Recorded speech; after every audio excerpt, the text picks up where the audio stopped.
మీ అందరికీ తెలుసు 2014లో నేను ఆ రోజున చెప్పాను, ఒకవైపున నరేంద్ర మోదీ గారు ఉన్నారు, ఒకవైపున చంద్రబాబు నాయుడు గారు ఉంటే వీళ్ళిద్దరిని నేను సపోర్ట్ చేయమని, ఓట్లు వేయమని మీ అందరిని అడుగుతున్నాను.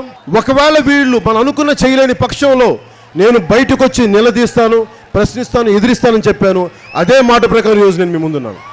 నేను మాట మార్చలా, రాష్ట్ర ప్రయోజనాల కోసం సపోర్ట్ చేశాను. మరి ప్రధానమంత్రి గారికి అంటే నేను ఎవరికి మర్యాద ఇస్తే నచ్చదు. ముఖ్యమంత్రి గారికి ఒరే తురే అనాలా, ప్రధానమంత్రిని అమ్మాలి, తిట్టాలా, మీ బాలకృష్ణ గారి లాగా. ఇప్పుడు ధర్మ పోరాట దీక్ష అని చెప్పి ఒక దూషించని తిట్టు బాలకృష్ణ గారు తిట్టారు, అలా తిట్టాలా? నేను అలా చేయలేను. నా సంస్కారం ఉంది, నాకు మర్యాద ఉంది, విభేదిస్తాం, గొడవ పెట్టుకుంటాం, కానీ అలా తిట్టాం. అలా తిడితేనేనా గొడవ పెట్టుకున్నట్టు? మీరు కాన్స్టిట్యూషన్ అసెంబ్లీ డిబేట్స్ మీరు ఏం చేశారు? వెళ్ళి సెంట్రల్ హాల్లో మీరు ఎప్పుడో కూర్చున్నారు, ఇట్లా బూతులు తిట్టుకుంటారా సమస్యను పరిష్కరించడానికి? అరే ఇరుగు పొరుగు వాళ్ళే మాట కూర్చొని సంస్కరించుకుంటాం, మనకి పరిష్కరించుకుంటాం సమస్యలు.